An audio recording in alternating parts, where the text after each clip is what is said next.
true. Nervous. Very, very dreadfully nervous I had been and am. But why will you say that I am mad? The disease had sharpened my senses, not destroyed them, not dulled them. Above all was a sense of hearing acute.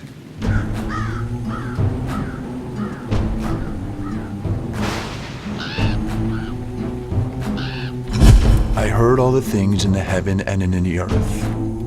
I heard many things in hell. How then am I mad? Hearken, and observe how healthily, how calmly I can tell you the whole story. Oh God, what could I do?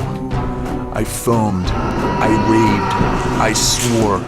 I swung the chair upon which I'd been sitting and grated it upon the boards, but the noise arose over all.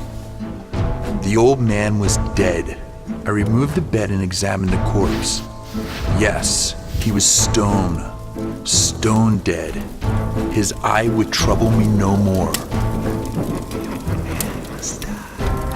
I felt myself getting pale and wished them gone. My head ached, and I fancied a ringing in my ears, but still they sat and still chatted. The ringing became more distinct. The old man's hour had come. With a loud yell, I threw open the lantern and leapt into the room. He shrieked once, only once, and in an instant, I drug him to the floor. If I were truly mad, would I tell you the whole story? And now, have I not told you that what you mistake for madness is but over-acuteness of the senses?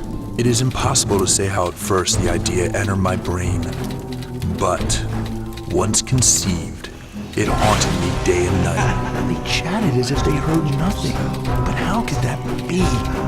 Was it possible they heard not? Oh, mighty God. No. They heard. They suspected. They knew. They were making a mockery of my horror. Now this is the point. You fancy me mad. Madmen know nothing. I was never kinder to the old man than during the whole week before I killed him. If still you think me mad, you will think so no longer when I describe the wise precautions I took for the concealment of the body. I took up 3 planks from the flooring of the chamber and deposited all between the scantlings. Tick, tick, tick is all I could hear. It was a low, dull, quick sound, much such a sound as a watch makes when enveloped in cotton. I knew that sound too well. It was the beating of the old man's heart. Death, in approaching him, had stalked with his black shadow before him and enveloped the victim. A watch's minute hand moves more quickly than did mine. Never before that night had I felt the extent of my own powers, of my sagacity. While I myself, in the wild audacity of my perfect triumph, placed my own seat upon the very spot beneath which reposed the corpse of the old man. The beating grew louder. Louder! I thought the heart must burst. It was open. Wide open. And I grew furious as I gazed upon it. I saw it with perfect distinctness, all a dull blue with a hideous veil over it that chilled the very marrow of my bones. My heart began to pulse like never before. Villains, I shrieked, dissemble no more. I admit to the deed.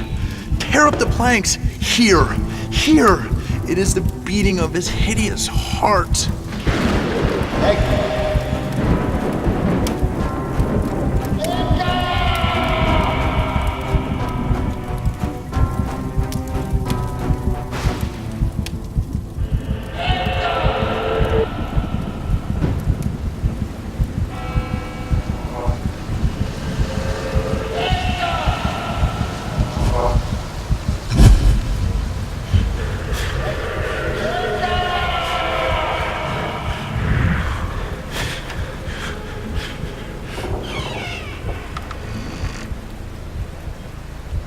I made up my mind to take the life of the old man, and thus rid myself of the eye forever.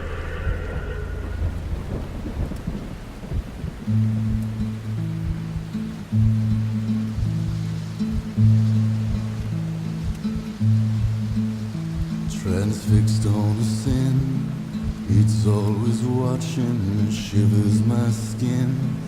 I cannot shake from its side. Translucent and blue, shades never blinking, fueled by booze, gets me to thinking it's right. The beating is bursting my brain, punishing, pulling apart. The pounding, it drives me insane. Please silence this hideous heart. Madness, it grins, burns me like matches, blood running thin, haunting me day and night. Shadows like hymns from hell and ashes, calling me, bury the evil eye. Drumming erupts in my brain, punishing, pulling apart. The pounding, it drives me insane. Please silence the hideous heart.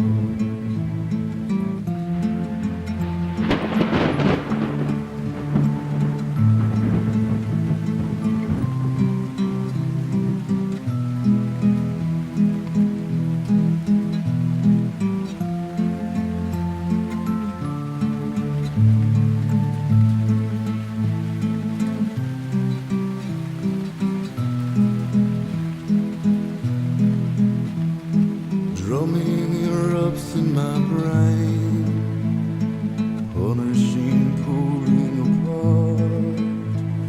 The pounding, it drives me insane. Please silence the hideous heart. Silence the hideous heart. Silence the hideous